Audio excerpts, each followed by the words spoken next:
Ancient Iberia. Tribes, Phoenicians and Greeks. 1000 BC, 218 BC.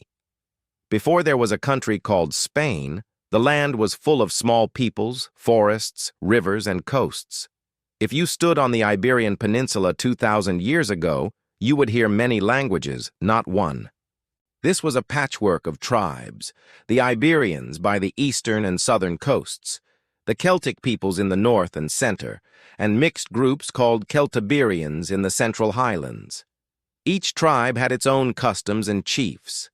The Iberians made fine pottery and carved stone sculptures. The Celts made iron tools and strong warriors.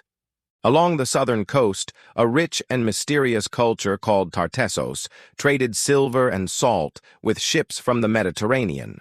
These people lived by the sea, trading with strangers and building early towns. With the sea came visitors. From the east sailed the Phoenicians, master sailors from the cities of Tyre and Sidon. They set up trading posts along the coast, places like Gadir, we call it Cadiz today, where they bought silver, tin, and food. The Phoenicians brought new goods, writing, and ideas.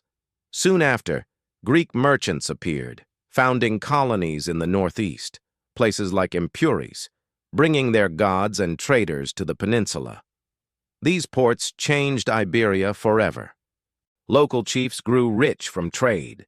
New towns grew where once there were only farms. Ships brought foreign art, pottery, and coins. The people began to adopt new crops and new ways of living.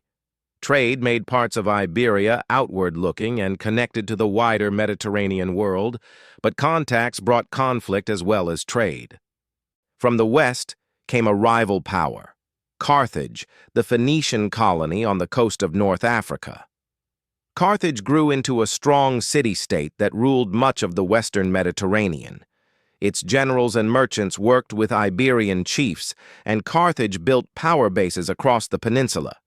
The Carthaginian influence helped make Iberia richer, but it also set the stage for war.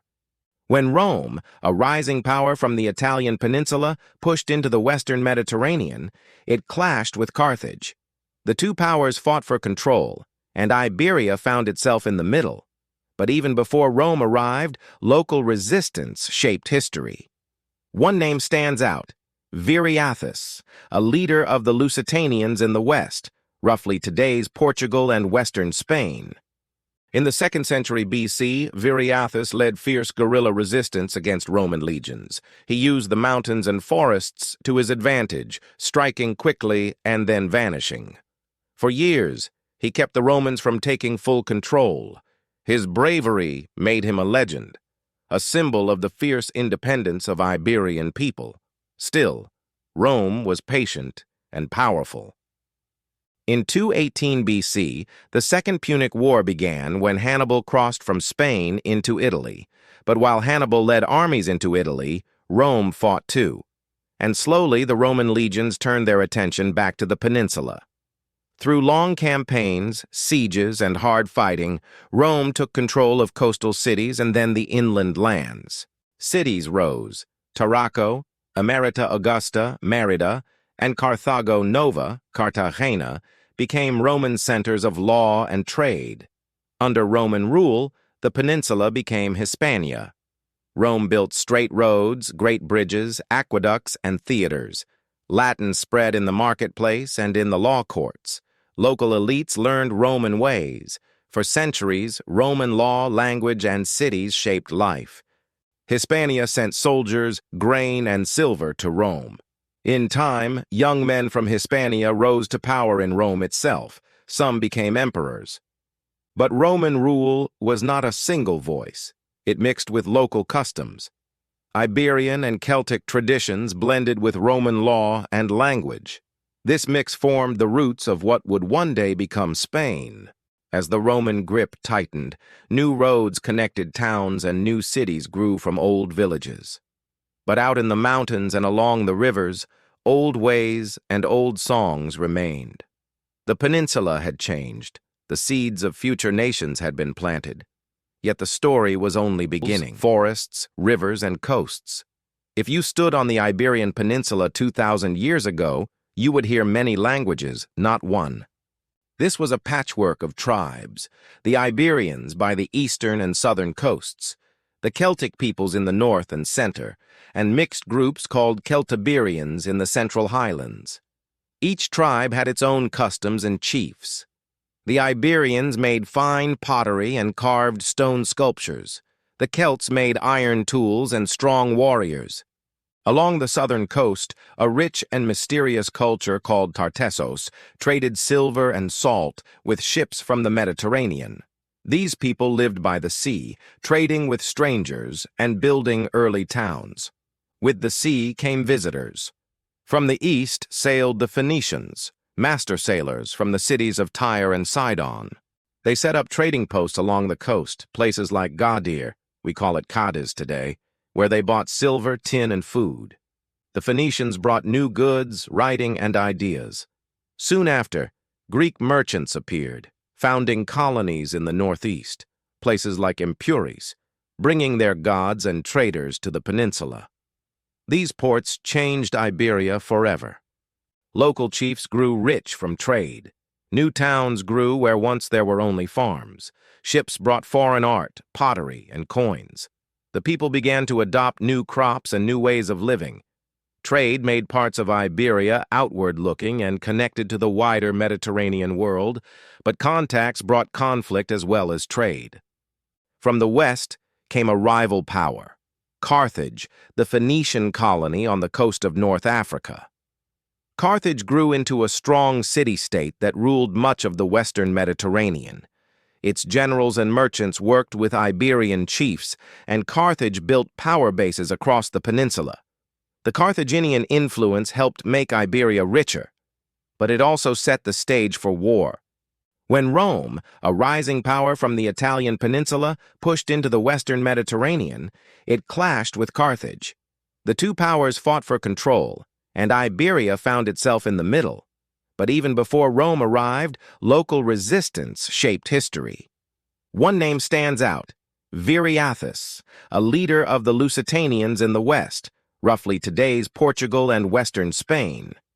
In the 2nd century BC, Viriathus led fierce guerrilla resistance against Roman legions. He used the mountains and forests to his advantage, striking quickly and then vanishing.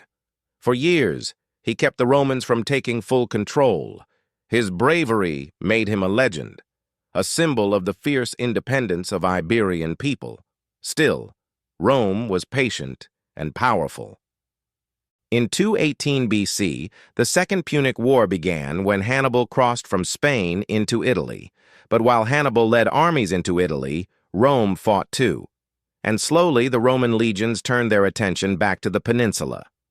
Through long campaigns, sieges, and hard fighting, Rome took control of coastal cities and then the inland lands. Cities rose: Tarraco, Emerita Augusta, Merida, and Carthago Nova, Cartagena, became Roman centers of law and trade. Under Roman rule, the peninsula became Hispania. Rome built straight roads, great bridges, aqueducts, and theaters. Latin spread in the marketplace and in the law courts. Local elites learned Roman ways. For centuries, Roman law, language, and cities shaped life. Hispania sent soldiers, grain, and silver to Rome. In time, young men from Hispania rose to power in Rome itself. Some became emperors. But Roman rule was not a single voice. It mixed with local customs. Iberian and Celtic traditions blended with Roman law and language. This mix formed the roots of what would one day become Spain. As the Roman grip tightened, new roads connected towns and new cities grew from old villages. But out in the mountains and along the rivers, old ways and old songs remained. The peninsula had changed. The seeds of future nations had been planted. Yet the story was only beginning.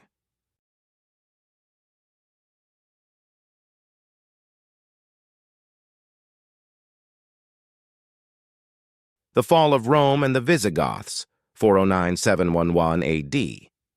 As the Roman Empire collapsed, Hispania, once the shining jewel of the Mediterranean, began to fade into darkness. The legions were gone, the governors fled, and the roads that had once carried armies and merchants now lay silent. The people of Hispania stood between worlds. The old Roman order had died, but a new one was yet to be born. In 409 AD, waves of northern tribes swept across the Pyrenees Mountains, the Vandals, Suebi, and Alans. They came in search of land, wealth, and safety from chaos in the north. To many locals, they were strangers, fierce warriors with different tongues and gods. The once mighty Roman towns fell before them. Fields burned and ancient cities crumbled. The old empire's peace, the Pax Romana, was gone forever. For decades, Hispania was a land of shifting powers. Tribes fought one another for control, Vandals in the south, Suebi in the northwest, Alans in the center. But among them came a new force, the Visigoths. They had once served as allies of Rome, but after the sack of Rome itself in 410 AD, they sought new lands to call home. Led by their kings, the Visigoths entered Hispania with both swords and treaties. By 475 AD, they ruled nearly all the peninsula. Their capital was set in Toledo, a city that would become the heart of the Visigothic kingdom, a place where Roman stone met Gothic rule. Though they came as conquerors, the Visigoths admired much of Roman life. They spoke Latin, adopted Roman laws, and even used the same currency. In time, they became less like invaders and more like heirs of Rome. The nobles of Hispania intermarried with Gothic warriors, and a new kingdom began to take shape, Christian in faith, Roman in law, Gothic in blood. Life slowly regained order. Farmers returned to their lands, trade revived, and churches replaced old temples. The Catholic Church became the strongest force in the land, uniting people through faith when politics could not. Bishops often had more power than kings, and monasteries became islands of learning in a sea of uncertainty. The Visigothic kings tried to bring unity to their diverse realm. At first, they followed Arian Christianity, a belief different from that of most of their subjects. But in 589 AD, King Recared took a bold step. He converted to Catholicism. It was a turning point that brought the Visigoths and the Hispano-Romans together under one faith. For the first time in centuries, Hispania felt united again. In Toledo, great councils were held where kings and bishops shaped the laws of the land. The Liber Judiciorum, a great legal code, was written, blending Roman justice and Gothic tradition. It would influence Spanish law for centuries. But peace in the Visigothic kingdom was fragile. Rival nobles fought for the throne. Assassinations and civil wars weakened the state. Each new king faced rebellion. Each victory left the country more divided. The once strong kingdom became a patchwork of rival factions. Meanwhile, beyond the sea, a new power was rising, swift, united, and full of faith. In the deserts of Arabia, the followers of Islam had begun to spread their religion across the Middle East and North Africa. By the early 700s, they had conquered lands from Persia to Morocco. Their armies were fast, disciplined, and inspired by a single belief, that they were spreading the will of God. In 711 AD, they crossed the Strait of Gibraltar. At first, it was a small army, led by a man named Tariq ibn Ziyad. But what began as a raid soon turned into a conquest. The Visigothic king Roderick marched to stop them, but near the banks of the Guadalete River, his army was crushed. Within just a few years, the Visigothic kingdom, once proud and powerful, had vanished. Spain had entered a new age. The old world of Rome and the Visigoths was gone. A new civilization was about to rise, one that would bring new faith, new art, and new power to Iberia. The land would soon be known by a new name, Al-Andalus. The age of Al-Andalus, 711–1085 AD. When the Moors crossed the Strait of Gibraltar in 711 AD, they brought not just swords, but a civilization. Their leader, Tariq ibn Ziyad, led his men up from the coast, facing the last Visigothic army at the Battle of Guadalete. In a single moment, centuries of Gothic rule ended. But this was not the beginning of destruction. It was the birth of something new. The conquerors called the land Al-Andalus. It was to become one of the brightest lights of the medieval world, a place where Muslims, Christians, and Jews lived side by side, where knowledge was treasured as much as faith, and where art and science flourished while the rest of Europe slept in its dark ages. Under the rule of the Umayyads, Al-Andalus became a jewel of the Islamic world. Its capital, Córdoba, grew into one of the largest and most advanced cities on earth. It had paved streets, running water, public baths, and libraries that held hundreds of thousands of books, more than the rest of Europe combined. Travelers from distant lands wrote of its beauty with awe. At night, the streets glowed with lamplight. In the courtyards, fountains murmured beneath orange trees, and above them all rose the great mosque of Córdoba with its endless arches of red and white stone, a symbol of harmony and grandeur. But Al-Andalus was not only about beauty, it was a land of ideas. Here scholars studied mathematics, astronomy, medicine, and philosophy.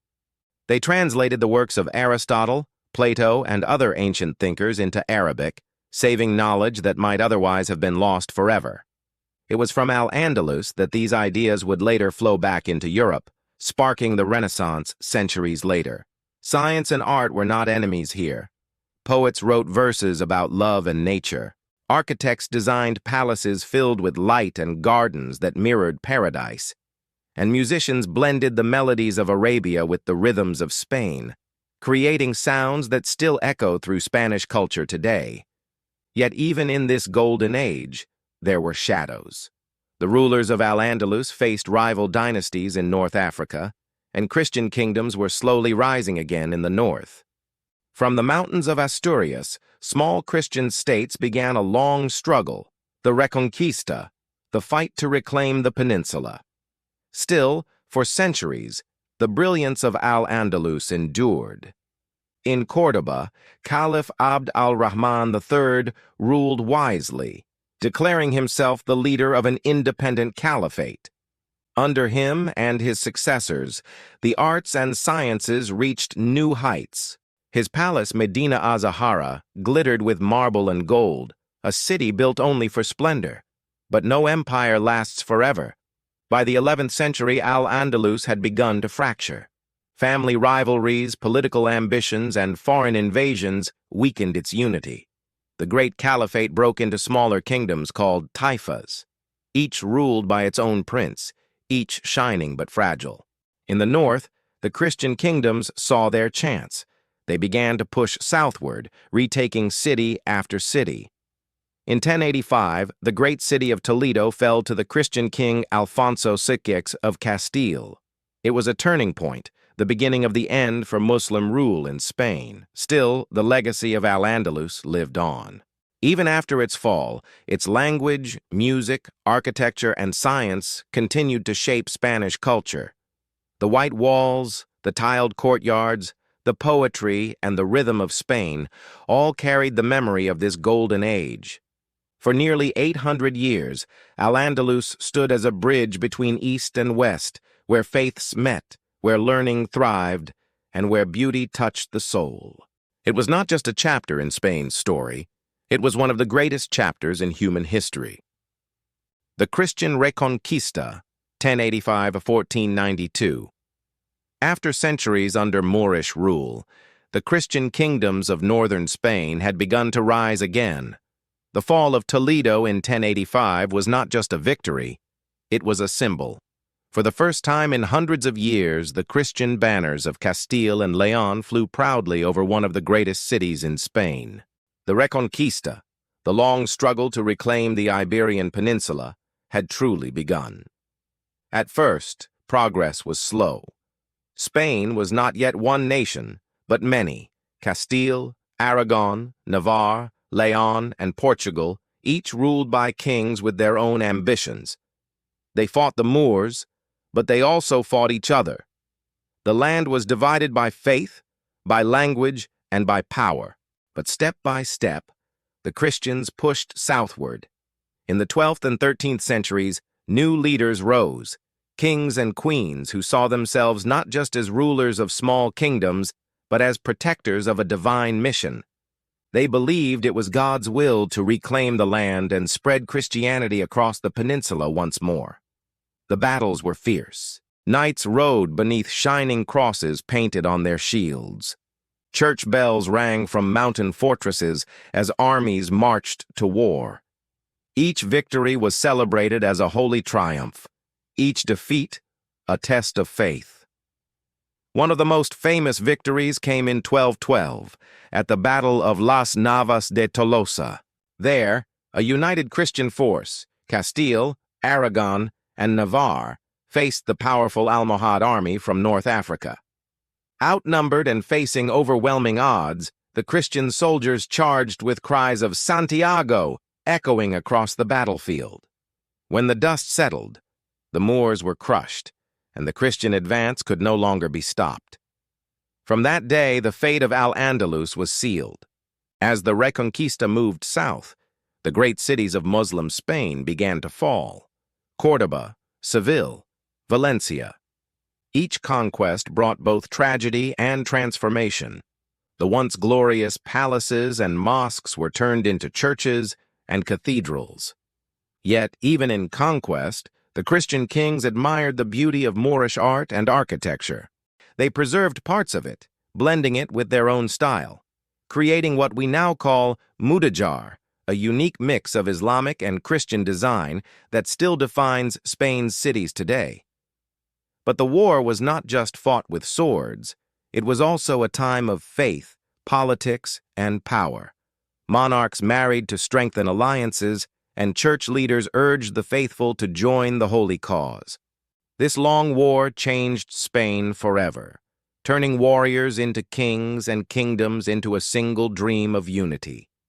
That dream would finally come true in the late 15th century, when two great monarchs changed everything: Ferdinand of Aragon and Isabella of Castile. Their marriage in 1469 united Spain's two strongest kingdoms, creating the foundation of a single, powerful nation. Together, they carried the banner of the Reconquista to its final victory. By 1492, only one Muslim stronghold remained: the beautiful city of Granada, home to the stunning Alhambra Palace, where the last Nasrid ruler, Boabdil, still held court. Ferdinand and Isabella surrounded the city with their armies. The siege lasted months. Finally, on January 2, 1492, Boabdil surrendered the keys of Granada to the Catholic monarchs. The 800-year struggle was over. As the royal flags of Castile and Aragon were raised over the Alhambra, Spain stood united for the first time in history, a single Christian kingdom stretching from the Pyrenees to the Mediterranean. The Reconquista had ended, but a new chapter was about to begin. For while Spain's swords rested, its sails were being raised. In that very same year, 1492, another event would change the world forever. Christopher Columbus, sailing under the Spanish flag, discovered a new world across the Atlantic. Spain had fought for centuries to reclaim its land. Now it was ready to claim the seas. Spain's Golden Age, the rise of the empire, 1492 to 1650. In 1492, Spain stood at the dawn of a new era. The banners of Ferdinand and Isabella flew over Granada, marking the end of centuries of war. But as the sound of church bells echoed across the newly united kingdom, another sound stirred: the creak of wooden ships setting sail into the unknown. That same year, Christopher Columbus, an Italian sailor backed by the Spanish crown, crossed the Atlantic Ocean and reached the shores of a new world. He believed he had found a new route to Asia, but in truth, he had discovered something far greater. His voyage opened the door to a vast empire, one that would stretch across continents and oceans. Spain, once a land divided by religion and war, was about to rule half the world. In the decades that followed, Spanish explorers, the conquistadors, set out to claim lands in the name of God and the crown. Hernán Cortés conquered the mighty Aztec Empire in Mexico. Francisco Pizarro overthrew the Inca Empire in Peru. Gold and silver poured into Spain from the mines of the Americas, and Seville became the richest port in Europe. The Spanish flag flew from the Andes to the Philippines, from Havana to Manila, from Mexico City to Madrid. The sun never set on the Spanish Empire. At home, Spain became a beacon of power and culture. Charles V of Spain, who also became Emperor Charles V of the Holy Roman Empire, ruled over territories so vast that no single man could see them all. He dreamed of a Christian empire that would unite Europe and the New World under one faith and one king. His armies marched across Europe, his fleets crossed every ocean, but the empire's golden age truly shone under his son, Philip II. From his grand palace, the Escorial near Madrid, Philip ruled with iron will and deep faith. He saw himself as the defender of Catholicism against the rising tide of Protestantism sweeping Europe. Spain became not just a political power, but a spiritual one, the sword of the Catholic world. Philip's reign saw both glory and struggle. Under him, the arts flourished. Painters like El Greco and writers like Cervantes turned Spain into the cultural heart of Europe.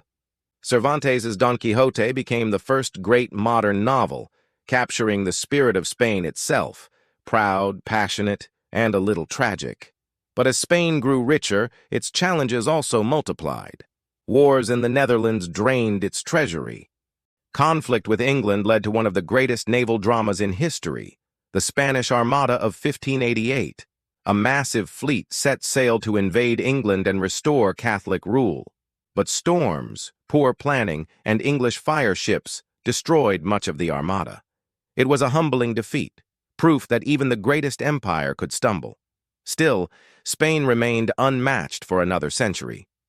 Its ships continued to sail the oceans, carrying gold, spices, and silk. Magnificent cities like Madrid, Seville, and Toledo filled with palaces, cathedrals, and art. The church built grand monasteries, and Spanish missionaries spread Christianity across Asia and the Americas. Yet beneath the splendor, cracks began to form. Inflation from all the gold weakened the economy. Corruption grew, and Spain's dependence on its colonies deepened. Wars and ambition stretched the empire too far. By the mid-1600s, the Golden Age began to fade, leaving behind both glory and exhaustion. But for more than a century, Spain had stood as the center of the world, a land of explorers, kings, and dreamers. It had brought new worlds together, for better or worse, changing the course of human history forever. The decline and fall of the Spanish Empire, 1650–1898. By the mid-1600s, the proud Spanish Empire, once the greatest power on earth, began to tremble. For more than a century, gold and silver from the New World had flowed into Spain. But that same wealth became its curse. While other nations built industries and trade, Spain grew dependent on treasure from across the ocean. When the mines of the Americas slowed, so did Spain's fortune. The once golden empire was bleeding wealth, drained by endless wars, poor leadership, and corruption. The sun that once never set on Spain's empire was slowly fading. The Habsburg kings, who had ruled Spain for generations, were losing control. In their vast palaces, surrounded by courtiers and tapestries, they seemed distant from the real struggles of their people. The fields lay empty, the cities were poor, and the empire, spread across 4 continents, was too large to govern. When King Philip IV died in 1665, Spain was no longer feared as it once had been. His son, Charles II, the last Habsburg ruler, was weak and sickly, unable to produce an heir. When he died in 1700, the crown passed to a new dynasty, the Bourbons, from France. And so began the War of the Spanish Succession, as rival European powers fought to control Spain's throne. When the war finally ended in 1714, Spain was exhausted. The empire was shrinking. The Netherlands, Italy, and territories in Europe were gone. Only the vast colonies in the Americas remained. But even they were restless. Under the new Bourbon kings, Spain tried to rebuild. Reforms were made, taxes changed, trade improved. But times had changed. Across the Atlantic in the New World, a fire was beginning to burn. a fire for freedom. By the early 1800s, revolutions were sweeping across Latin America. One by one, Spain's colonies rose in rebellion. Men like Simón Bolívar and José de San Martín led armies against Spanish rule. They fought not against a foreign invader, but against centuries of control. By 1825, almost all of Spain's colonies in the Americas were gone. An empire that had once ruled half the world now ruled only its own small corner of Europe. At home, Spain itself was in turmoil. Kings and queens came and went. Civil wars broke out between liberals and conservatives, between those who wanted change and those who clung to the old ways. In 1808, Napoleon's France invaded Spain, sparking a brutal war of resistance.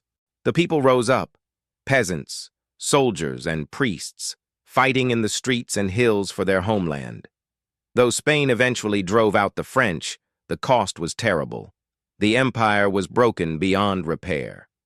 As the 19th century went on, Spain tried again and again to modernize. Railways were built, factories opened, and cities began to grow. But political chaos never stopped. Coup, assassinations, and civil wars tore at the nation's heart.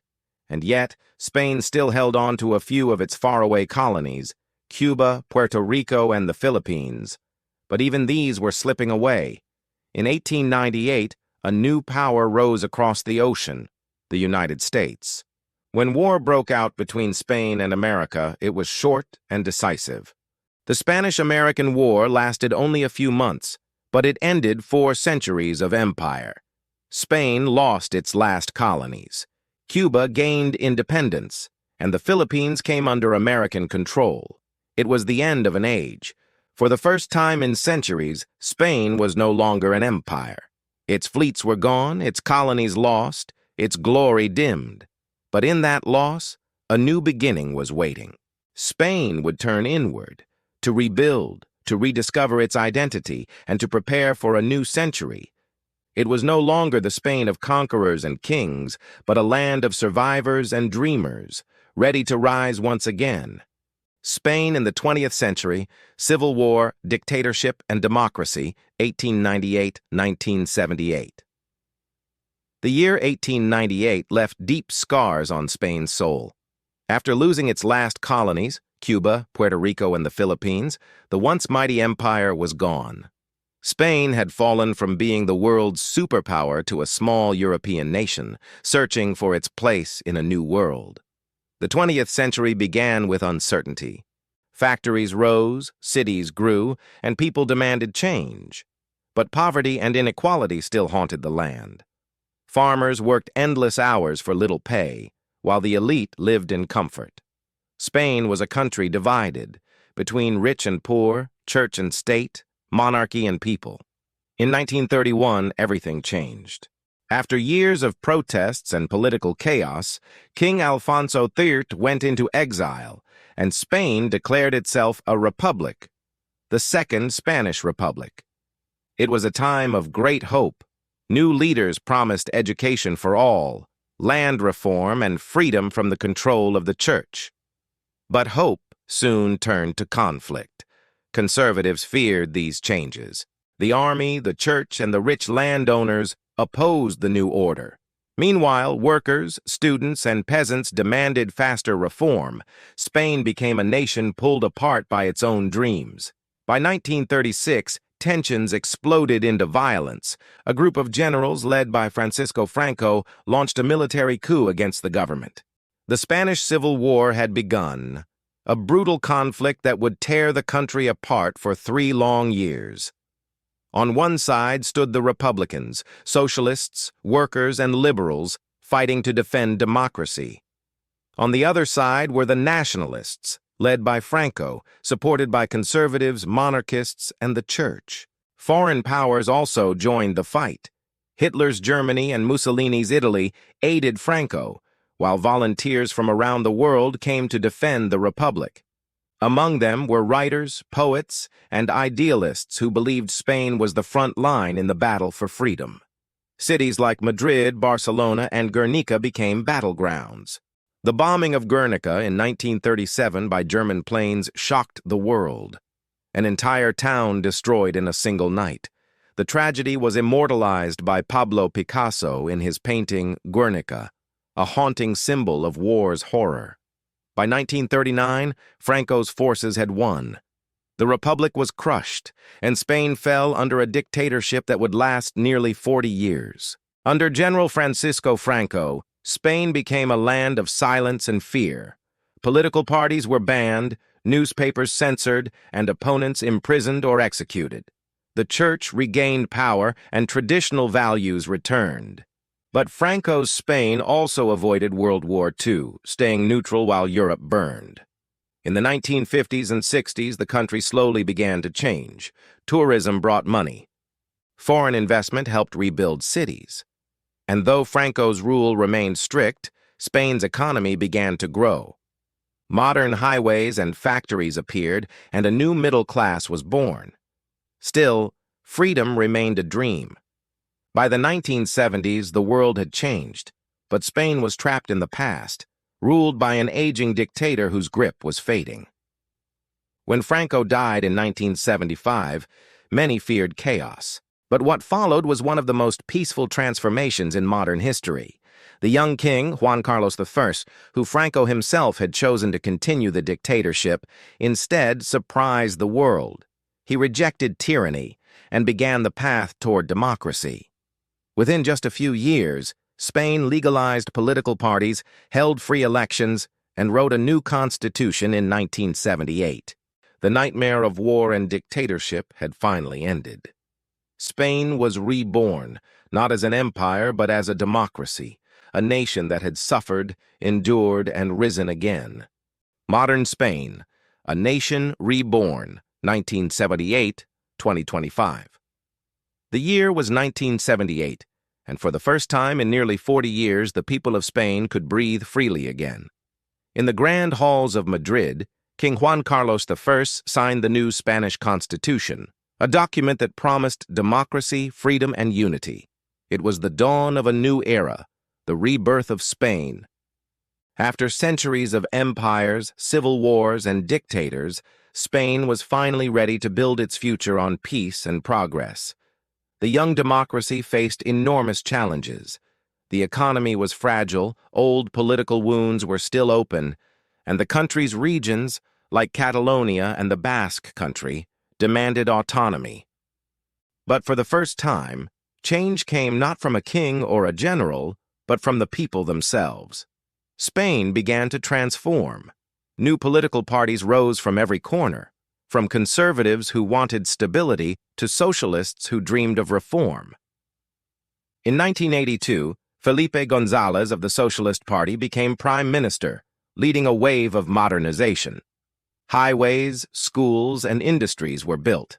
Spain opened its doors to the world again.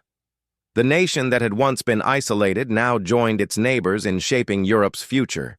In 1986, Spain officially joined the European Economic Community, now known as the European Union.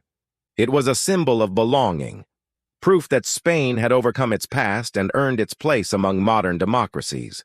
The late 1980s and 1990s became a time of optimism. Cities like Barcelona and Madrid came alive with creativity, music, and innovation. In 1992, the world watched as Barcelona hosted the Olympic Games, an event that transformed Spain's global image. The beaches were packed, the skyline glittered, and Spain proudly showcased its culture, architecture, and energy. Meanwhile, Spanish artists, filmmakers, and musicians captured global attention. Directors like Pedro Almodóvar brought vibrant, emotional stories to the world stage, winning Oscars and acclaim. Spain had rediscovered its voice, not through conquest, but through creativity. But the journey wasn't without struggle. The Basque separatist group ETA continued its campaign of violence through the 1990s, seeking independence through terror. Bombings and assassinations shook the nation. Yet the Spanish people refused to return to division or fear. By 2011, ETA declared a permanent ceasefire, a symbolic end to decades of pain. The new century brought new challenges. In 2008, the global financial crisis hit Spain hard. Unemployment soared, especially among the youth. Families struggled, and protests filled the streets. Yet again, the resilience of the Spanish spirit showed through. Slowly, Spain rebuilt through tourism, innovation, and technology. By the 2010s, it had become one of Europe's top travel destinations, known for its art, architecture, and lifestyle. The 21st century also reignited old debates. In 2017, Catalonia held a controversial independence referendum. Madrid declared it illegal, and tensions rose again. But unlike in the past, this time, the conflict was fought not with weapons, but with words and ballots. Democracy had become Spain's true strength. By the 2020s, Spain had firmly established itself as a modern European power. Democratic, multicultural, and forward-looking. Its cities stood among the world's most vibrant. Madrid, a symbol of energy and politics. Barcelona, a hub of art and innovation. Seville, Granada, and Valencia, where history and modern life blend like nowhere else. In culture, Spain remained a global force. From football giants Real Madrid and FC Barcelona to world-famous chefs and artists, the nation continued to inspire. Its people, passionate, proud, and resilient, carried the legacy of centuries while building the future. And so, from the fall of the empire to the triumph of democracy, from the Inquisition to the Constitution, Spain's story became one of rebirth. A country that had once ruled the world now led with culture, ideas, and heart. As the sun sets over the Mediterranean and the streets of Madrid glow with golden light, Spain stands as a reminder that even after centuries of conflict and darkness, nations can rise again, stronger than ever.